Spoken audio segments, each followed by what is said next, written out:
የጋምቤላ ክልል መደበኛ ፖሊስና የአድማ ብተና አባላት በዳሎል ማዕከላዊ እዝ የስልጠና ማዕከል በነበራቸው ቆይታ ያገኙትን ስልጠና ወደ ተግባር በመቀየር ህዝብን በቅንነት ለማገልገል መዘጋጀታቸውን ይናገራሉ። ጋምቤላ ፖሊስ አባል ህዝብና ወገኑም ለማገልገል ያው ዝግጁ ሆነናል። ባገኘው ስልጠና ላይ ለህዝብን ለማገልገል ያው ተዘጋጀናል። ለካው ትንሽ ይቀረናል ነበረው የሚል ግምት አለኝ። አሁን እንዳገኘሁት ፖሊስ ከማንኛውም ፖለቲካ ነፃ በመሆኑም እዚህም በጣም ተረድቶናል።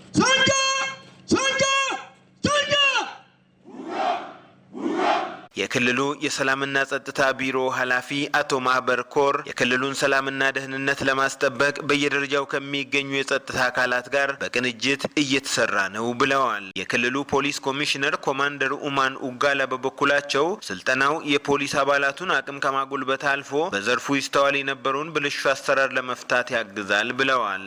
የተሰጣቸው የህዝብ አደራ ለማውጣት የሚያስችል በዚህ ታድሶ ስልጠና ክህሎት የተፈጠረላቸው በመሆኑ ከዚህ በፊት የተበላሸባችሁ ከፖሊስ ሙያ ስነምግባር አስተሳሰብ በታች የወረደ አመለካከት ደረጃ በስልጠና የተቀረፈ መሆኑ ያለምንም ጥርጥር እምነት የጸና። የጋምቤላ ክልል ርዕሰ መስተዳድር ወይዘሮ አለሚቱ ሞድ በክልሉ የተፈጠረው አንጻራዊ ሰላም ቀጣይነት እንዲኖረውና የተጀመሩ የልማት ስራዎችን ማስፋት እንዲቻል ሰልጣኝ የፖሊስ አባላት የበኩላቸውን ኃላፊነት ሊወጡ ይገባል ብለዋል።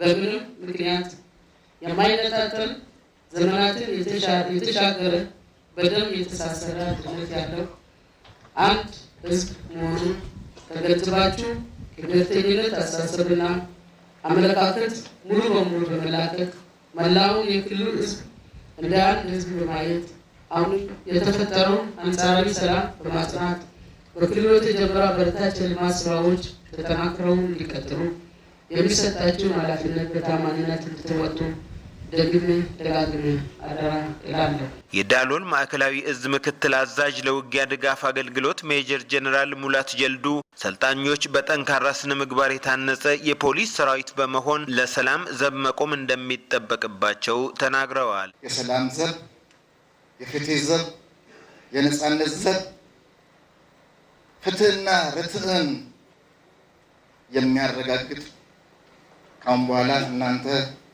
እውነተኛ የጋምቤላ ልጆች ከሆናችሁ ካሁን በኋላ የጋምቤላ እናት፣ የጋምቤላ ህፃን፣ የጋምቤላ አረጋውያን አይደነግጡ። የጋምቤላ ክልል መንግስት የህግ የበላይነትን በማስከበር የዜጎችን ሰላምና ደህንነት የማስጠበቅ ኃላፊነቱን በትኩረት እየተወጣ እንደሚገኝም ተመላክቷል።